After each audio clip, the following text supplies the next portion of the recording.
This is Jonathan Ferguson, the Keeper of Firearms and Artillery at the Royal Armouries Museum in the UK, which houses a collection of thousands of iconic weapons from throughout history. And on this week's episode, we are taking a look at the arsenal of Counter-Strike 2 with a little of the game's colourful flair thrown in.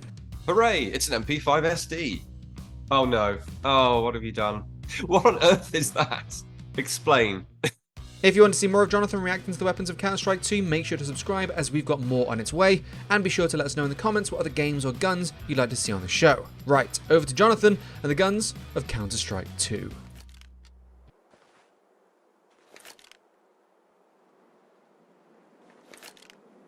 I have to, right off the bat, I have to say, spinning a Desert Eagle around one's index finger seems like a spectacularly bad idea for the obvious safety reasons of accidentally pulling the trigger if the weapon is cocked and the safety's not on.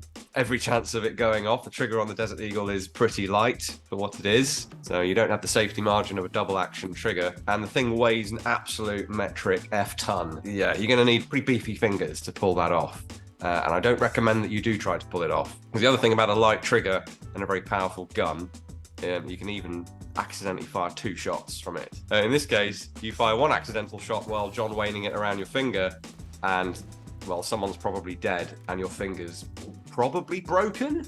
Good meaty sound effects. Nothing worse than a sort of anemic Deagle. Counter-Strike famous for its Deagle, of course, where the nickname, the infamous nickname comes from. So we'd expect them to do it right. So everything looks right to me. Maybe slightly melty around the edges, the model, compared to a real Desert Eagle, which is a bit more sharp-edged, I think. But we've done so much deagling on this channel that I did not grab one from the drawers for this recording. But, you know, it does what it says on the tin. It's big, it's powerful, satisfying to use. Just don't spin it, for God's sake.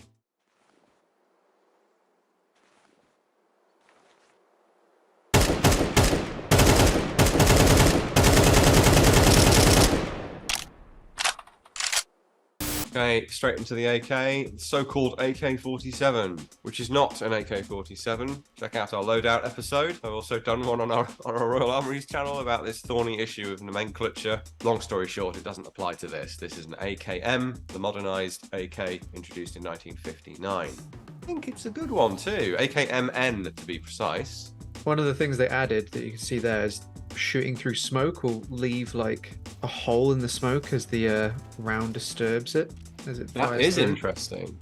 Yeah, the particulate stuff is normally, well, it's almost like a layer, isn't it? It doesn't, like a layer in Photoshop or something. It doesn't kind of affect what's in front or behind it. That's really cool. There's a lot of fidelity here. So the model is good. Textures are good. Obviously, all the technical stuff like the lighting and things is much improved. Little details like that. The muzzle flash looks good. They've gone out and recorded real gunshots. Why do you keep yeeting the gun into the distance?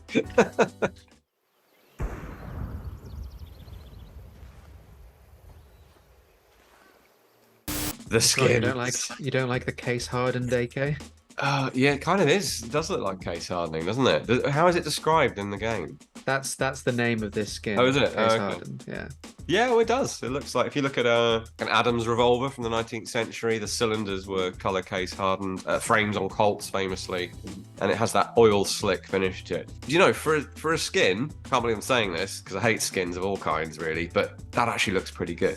Well, if you get into Counter-Strike, you'll probably struggle to get one, as this one especially is very expensive. Oh yes, the whole economy thing. Well, never mind. Ignore what I just said.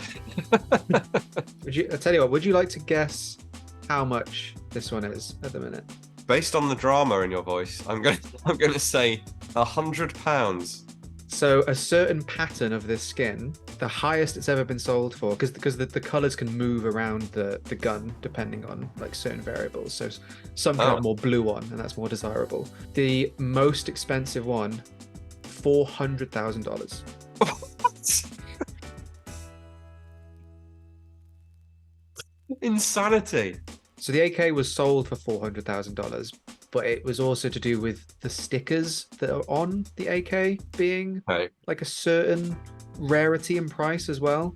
But yeah, if you wanted that exact color combination with that exact amount of blue or whatever, you're going to spend a lot of money. The skin by itself, I think on Steam, if you wanted a StatTrak case-hardened factory new AK-47, the StatTrak is the thing in game that counts the kills, it's £1,000. So 10 times what I thought it would be. At minimum, 10 times what you thought it was going to be.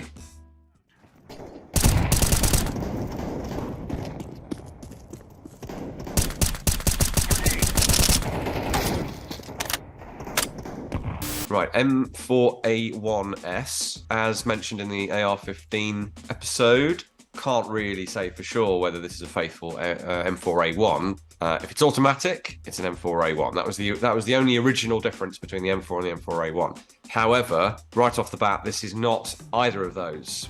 No, definitely not an M4 or an M4A1.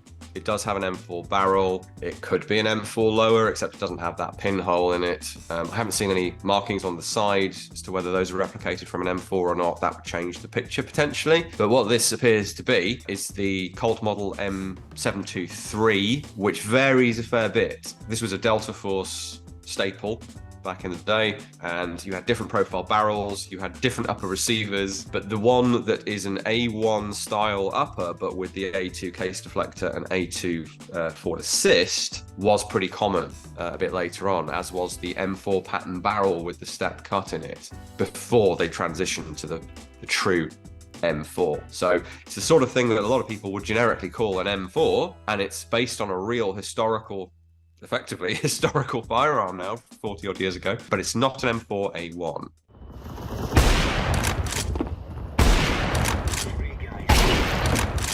So this is, of course, the iconic AWP, as it's always been known in Counter-Strike. It's a pretty iconic rifle in real life and in video games, and Counter-Strike, of course, is known for it. Now, the only place I think I've encountered AWP, other than maybe an issue of Jane's infantry weapons, is the Counter-Strike games, because that's just the variant they went with, and it became iconic like Deagle did. You know, AWP, or Arctic Warfare Police is what it actually was originally. I don't think AI have offered an AWP for a very long time, but it's meant to be just an Arctic Warfare configured for closer range, because as a police marksman, you really are going to be shooting out to maybe only 100 meters at the most, just with a great deal of precision to try and minimize injury and death to people who don't want injuring or killing. The use of the AI in this, Accuracy International, not artificial intelligence, in this game tends to be at what would in real life be 100 meters maybe, usually a lot closer, often fired from the hip. So, I don't know, it then becomes more of a sort of glorified shotgun with no spread, but it's got to be in the game. This whole game was built around this, you know, security forces versus terrorists thing, and you need a marksman rifle, and this has done the series proud. I'm not at all surprised to see it here.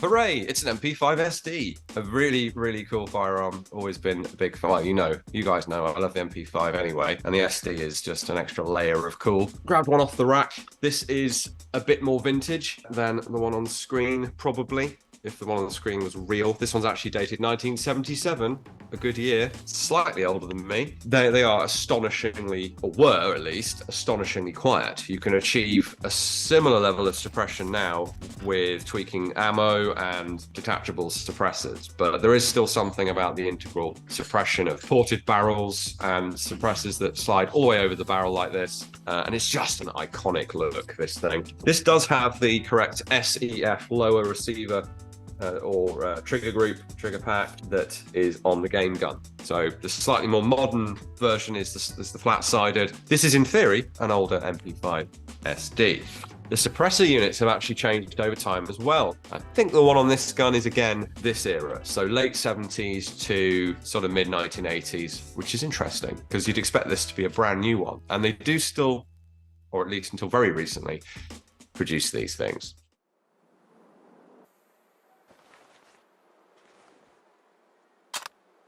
Oh no. Oh, what have you done? It's ruined.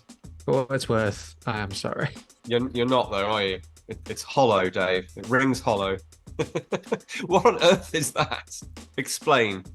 What do you want from me? It's got a chicken on the suppressor, got a StatTrak counter to count how many kills. This was new, so I've only got 3 kills on it. All I needed to see, Dave, was the word kawaii, because I am sufficiently versed in internet culture to understand what that means. I put that on there especially for you. I know that you did.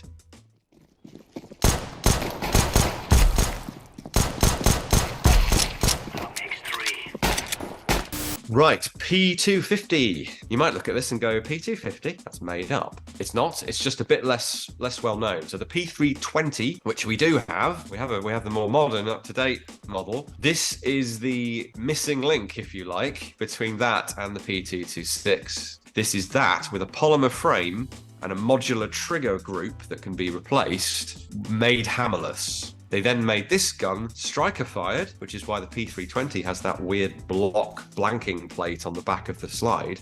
They've effectively converted a hammer-fired gun into a hammerless gun into a striker-fired gun. There's a lot more to it than that. I don't want to denigrate the work of the SIG engineers, but the DNA of the SIG P200 series is very much in the 320. This isn't the 320, this is the 250. So that came out in the mid-2000s. I don't believe it's still available. I think it's in this because it was in prior games. Interesting skin, I'll say that. X-ray. Faux green and black X-ray look to it. Old-fashioned X-ray at least. These days they tend to be grey, not green. And you can see the magazine spring, the follower, the rounds in there, the guide rod and recoil spring, bits of the working parts. Yeah, it's a fun idea for a skin. I'd actually like to see that done on a real firearm. Wouldn't necessarily want to own it or collect it, but I'd like to see it done. So it's something new and different, but I suppose when you have a whole economy based on skins, you're going to do some interesting stuff.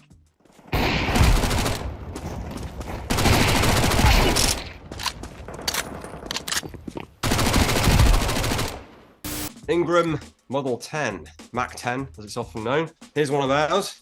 We do have a number of these. I think we've shown them on the channel before. This has the elephant in the room here. Well, first thing to say in terms of real world usage is you probably do want the suppressor. This thing's loud and a bit of recoil control from, well, the suppressor itself and the extra weight on the front. You probably do want that on there. And then you want the buttstock deployed, which we don't have done here. And then it becomes a somewhat useful weapon. Fold it back up since the game isn't interested in it, and let's just pop this suppressor off, and we should end up with basically what you see in the game. This, I think, is the first actual goof I've seen in this game. In the game, when you cock it, the cocking handle goes forward. That doesn't happen on a real Mac 10 because this is straightforward open bolt with a reciprocating charging handle. It will continue to operate like that until you let go of the trigger, and it will remain in the rearward position. The bolt should stay to the rear. We can't see that from this angle, and the charging handle or cocking handle should stay to the rear as well. We also have, incidentally, minor point of interest, you can turn the cocking handle and that will block the bolt in the forward position as an additional safety. So you have fire selector, so that if you accidentally fire, it's only one shot. That's one safety measure. You have the actual sliding safety to block the trigger, and then you have the full-on bolt block of turning the cocking handle as well. Very important to have layered safety with a short, high rate of fire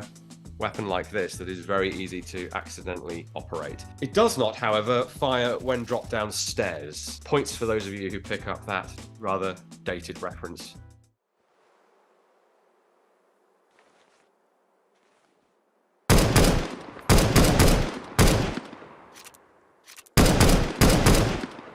Not seeing anything wrong per se with this. Looks good. It's a staple of the series, of course. The G3SG1 is in fact a G3FS, retaining its automatic fire capability. This one has the SEF, which is German for safe, semi, and auto, and a reasonable power scope. Now, that's changed throughout the life of the rifle. This 70s vintage rifle has a Zeiss 1.5 to 6 power variable, which is quite funny. This is a sniper scope, a telescopic sight of the day, but it somewhat replicates, or modern tactical optics replicate, how this works. So this is one of the first low power variable optics, making perfect sense for a police marksman's rifle.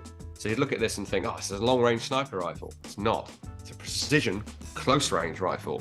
Now, something not found on the base model G3s is this little widget here, which, as you can see, clicks in when I click it in, it's a 20th century, late 20th century take on the old set trigger that we have on dueling pistols from the 18th century. On this, you press that button in the trigger guard, and then you have that very light trigger pull. This only has that mode. You cannot pull through on the trigger to fire it hastily. Every shot has to be press that and press that. Now, when you flick it to auto, you can pull through on the trigger. So you've either got very, very precise, or you flick it to the rock and roll setting and you let go with it on automatic, and it will let you do that. So a really interesting trigger group on these, actually.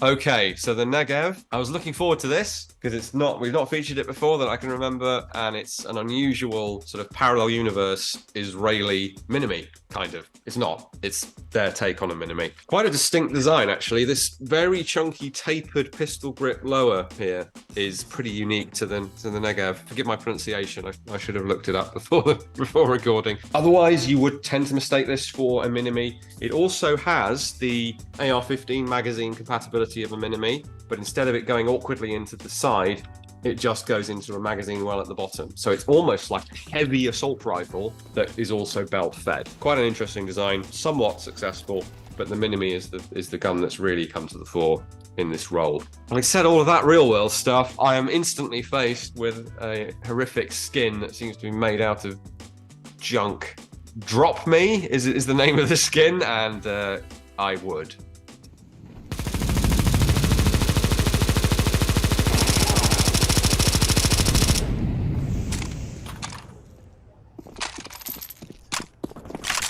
So as well as functioning as an emergency magazine well, this is also an attachment point for your belt box, as the game has correctly depicted. So you can just clip in your belt box like it's a mag, but then it's feeding out of the box, not out of the magazine well, obviously. Oh, it's looking extra boxy. I mean, the Negev looks boxy anyway. Somehow that looks a bit too square at the back, like someone made it in a shed. The butt assembly also seems to be incorrect, unless there's a later or different variant of it. It's a very stable system. You'll recognize from the Galil, among other things, but does not match up with what's in the game though. This whole assembly, this whole back plate is completely different. It almost looks like they've come up with their own rear end to the gun that looks more industrial. It's bigger, it's boxier, it has vents in the top of it that the real gun doesn't have, and then the hinge mechanism is different. But then the buttstock itself looks like the real buttstock. I mean, skins don't change the model of the gun, so I'm a bit perplexed by this. On the face of it, it looks like the model is wrong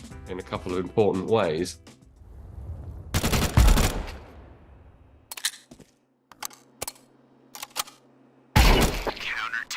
FAMAS, another iconic pop culture firearm, and of course a very important weapon for the French armed forces. Didn't really see much in the way of sales elsewhere in the world. A bit like the British SA-80 in that respect. A very interesting weapon for sure. This is a reasonable replication of it. Rate of fire seems a little slow. FAMAS is more like 700 if I remember rightly. So that's a little bit slow and chuggy, perhaps. Sound effect for 5.56, it's very subjective, but that maybe isn't as loud as it maybe ought to sound, certainly indoors. I think the AK sound effect is maybe a bit closer. I suppose with relatively exotic firearms like FAMAS, I'm less worried about the implementation of them than I am why are they in the game. So unless your counter-terrorist force is French, they're not going to have access to the FAMAS. Of course, we have to suspend disbelief on that. We want to have a variety of weapons in the game. I'd probably prefer a roster of weapons that would be accessible to the unit that you're representing. But, you know.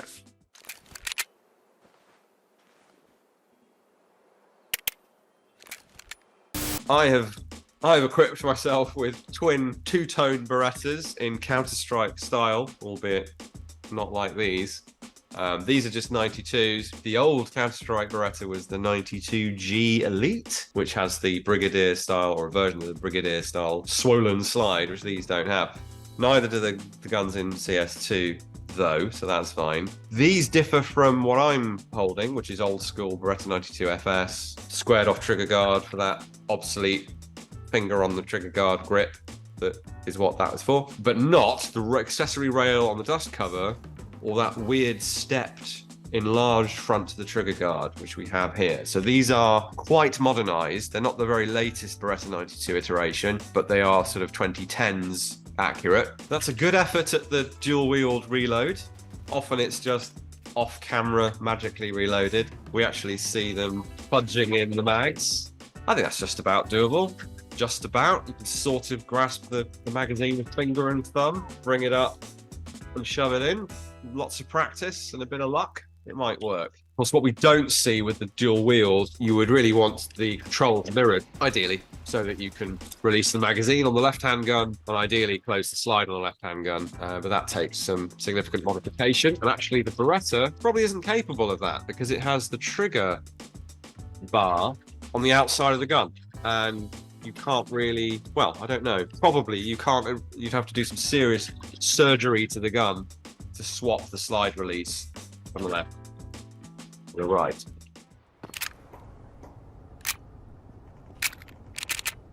All right, guys, thank you for watching as always. Those were some guns from Counter-Strike 2. Real bit of video gaming history, of course, with that series. So, hope you enjoyed that. Please do check out our Royal Armouries YouTube channel, social media channels. Visit us if you can at one of our free museums. And if you'd like to, we do have a way to donate on the website as well. But we'll see you again here next week.